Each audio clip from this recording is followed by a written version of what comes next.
하나님으로부터 부름을 받았지만 그는 온전하고 완전한 사람이 아니었어요. 그런데 그러한 실패의 과정을 겪으면서 어떻게 하지요? 점점 하나님께 나아가는 거예요. 그의 믿음도 점점 굳어지고 커지는 거예요. 그게 하나님의 방식이에요. 그게 하나님의 방식이에요. 다시 말하면 세상에 있는 사람들의 죄악되고 잘못되고 부족한 모든 것들이 하나님 앞에 나아가는데, 하나님이 우리를 부르는데 방해가 되는 것처럼 생각하는 것은 엘리바스의 생각이고 잘못된 사람들의 생각이에요. 하나님은 어떻게 하느냐면 누구나 다 부르십니다. 저와 여러분들이 여기서 예수 믿게 된 것은 여러분들이 선택한 거기 이전에 뭐예요? 하나님이 여러분들을 선택하신 거예요. 하나님이 여러분들을 선택하신 거예요. 왜 선택했느냐 그러면 가문이 좋아서 혹은 싹수가 좋아서 야 얘는 내가 내 종으로 삼으면 뭔가 큰일 하겠구나 이래서 부른 게 아니에요. 여러분들은 여전히 죄인이었을 때에, 여러분들이 여전히 하나님과 원수되었을 때에 하나님이 일방적으로 택해 주시고 불러주셔서 우리가 하나님의 자녀가 된 거예요. 그래서 우리는 여기서 시작했지만 여전히 실수하고 잘못된 일들이 반복되어지면서 조금씩 나아지고 있는 것 뿐이에요. 조금씩. 물론 이렇게 왔다가 다시 뒤로 가는 사람도 있죠. 그러니까 만일 하나님을 만나는데 이러한 조건들을 가지고 만날 수 있다 그러면 세상에 하나님을 만날 만한 사람들이 별로 없다. 이렇게 얘기할 수 있어요. 우리 교회가 어떻게 생각할지 모르겠어요. 우리 교회는 흡연실을 하나 설치할까요? 흡연실을 하나. 예수 믿지 않은 사람들 교회 왔는데 12시에 식사 딱 했는데 식후연초 불로장생이라고 이거 습관 버리기 힘들거든요. 아니면 뭐 고추라도 막 이렇게 물고 있어야 되지. 오일에도 물고 빨아야지. 그런 습관 있는 사람들을 위해서 조용히 이쪽에서 그냥 한 대 피고 들어가시라고 손 떨지 말고 막 이렇게 떨면 어떻게 이게 안 돼가지고. 그렇다 하더라도 문제가 되지 않는다. 이 얘기예요. 그렇다 하더라도 문제가 되지 않는다. 왜? 하나님을 만나고 점점 가까이 가면 갈수록 그게 자연스럽게 없어지는 것이지, 마치 그것 아니면 예배할 수 없고 그것 아니면 하나님이 만나주지 않기 때문에 너는 반드시 그래야 돼 그러면 그 사람에게는 하나님을 만날 기회조차 없는 거예요. 없는 거. 근데 여기 지금 엘리바스의 견해대로 하면 네가 하나님을 만나서 복을 받으려면 해야 될 것이 있어. 그게 뭐냐면 이런 것들이야 라고 하면서 율법적인 조항들을 쫙 펼쳐놓고는 네가 이거를 지키기 전에는 하나님으로부터 복을 받을 줄 생각 마라, 이렇게 얘기하고 있는 거예요. 하나님을 만나기 위해서 해야 할 것이 있다면 모든 사람들을 하나님께로 인도하고 초청하시는 하나님 앞에 그냥 응답하며 나아가는 거예요.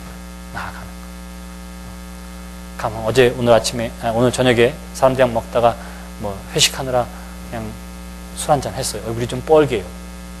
오늘 저녁 예배가 있다고 해서 아내 따라가려고 그랬는데 아내가 한마디 하죠. 당신 그 얼굴로 어디 교회 가려고 그래. 냄새나고 얼굴 뻘개가지고 창피하게. 이렇게 얘기할 수 없다. 이거예요. 기분 나쁜가 봐요. 여러분들이. 좀 기분 나쁘세요?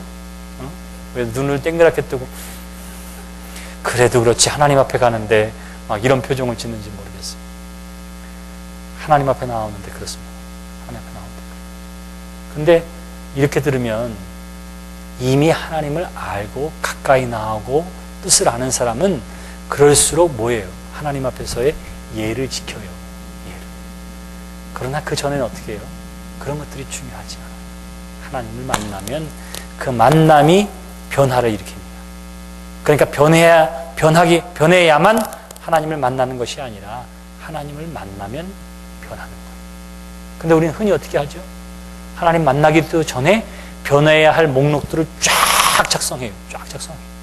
이거 이대로 하고 있습니까? 이렇게 합니까? 저렇게 합니까? 줄줄줄 작성하고는 그것대로 하지 않으면 안 되는 것으로 알아요.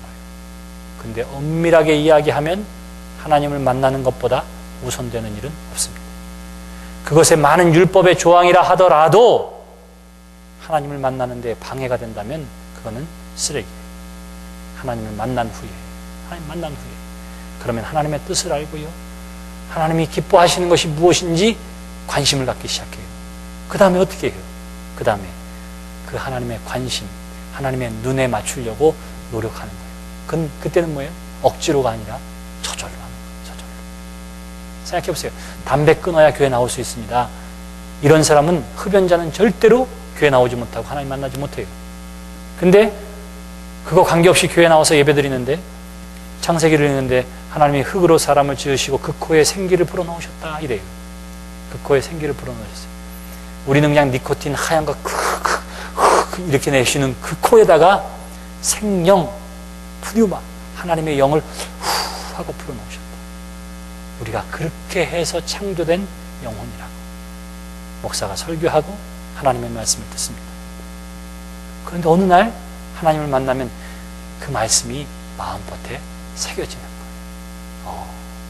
하나님께서 영을 불어넣으시고 숨을 불어넣으신 그곳에, 그리고 하나님의 몸인 성전을 해치는 것을 내가 빨아들이거나 마실 수가 없지. 저절로 결단되어지는 경우들이 있다니까요. 제가 목회해보니까 어느 날 그냥 단칼에 딱 끊는 경우들이 있더라니까요. 그러니까 순서가 중요해요. 우리가 완전하게 온전해져야만 하나님을 만나고 복을 받는 것이 아니라, 하나님을 만나면 그 나머지 요소들이 해결되는 거예요.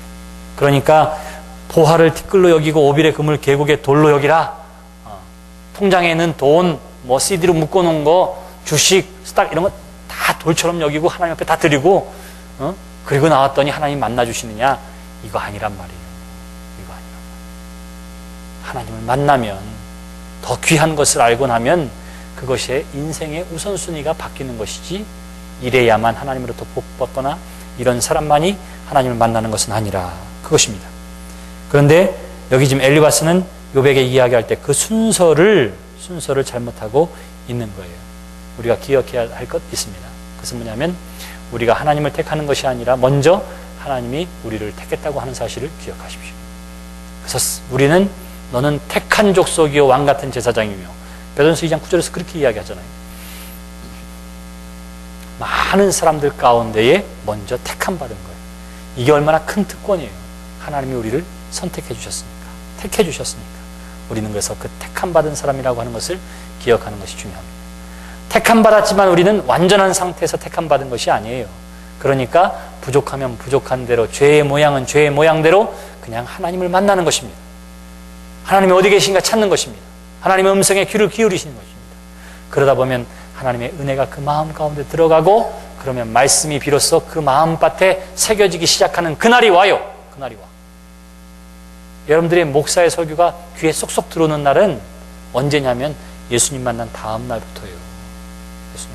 아무리 훌륭한 설교자가 설교를 해도 교회 가보면 꼭 조는 사람이 있어요. 꼭 조는 사람이 있어요.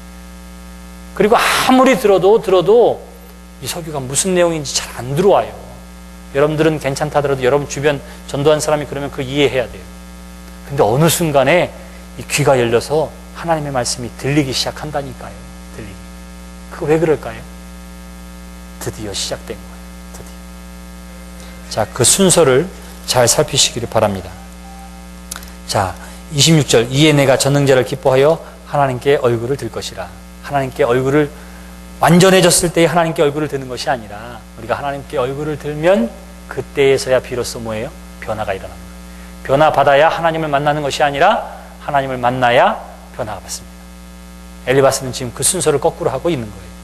너는 그에게 기도하겠고 그는 들으실 것이며 너의 서원을 내가 갚으리라. 이렇게 이야기하죠. 왜? 죄악에서 완전히 떠나서 온전해진 다음에서야 비로소 하나님 앞에 기쁨이 되고, 기도할 때마다 기도하는 것을 들어준다. 이렇게 이야기해요. 근데 그 순서가 중요합니다. 그래서 결론이 30절의 말씀입니다. 죄 없는 자가 아니라도 건지시리니 내 손이 깨끗함으로 말미암아 건지심을 받으리라. 여기 보니까 어떻게 하느냐면, 죄 없는 자가 아니라도 건지시리니 내 손이 깨끗함으로 말미암아 건지심을 받으리라 하는 이 말도 역시 마찬가지입니다. 이렇게 의롭고 완전해져야 하나님으로부터 보호와 온전함을 입는다. 이렇게 이야기하고 있는 거예요. 여기가 22절 2장까지의 내용입니다. 자, 엘리바스가 어떻게 했다고 그랬죠? 자신의 신앙, 그리고 인생의 어떤 신념을 어떻게 해요? 모두에게 일반화시키고 있는 거예요. 그러면서 욥에게 적용해서 강요하는 거예요. 너 이렇게 해야 하나님 만날 수 있고 이렇게 해야 돼. 이렇게 이야기하고 있는 거예요. 만일 여러분들도 마찬가지입니다. 하나님이 만나주시는 통로가 너무너무 다양해요. 너무너무 다양해요. 그런데 여러분들이 육신의 질병 가운데 하나님을 만났다고 해서 모든 사람들이 다 똑같이 그렇게 만날 거를 기대하고는, 내가 지난번에 얘기한 것처럼 암에 걸려서 막 쓰러지는데도 너 병원에 가면 안 된다, 열심히 기도하면 하나님이 다 고쳐주신다, 하나님의 치료를 경험하게 될 거야, 막 이러고 병원에 가는 거 발구덩이 잡고 막 기도하자고 막 이러면 안 된단 말이지.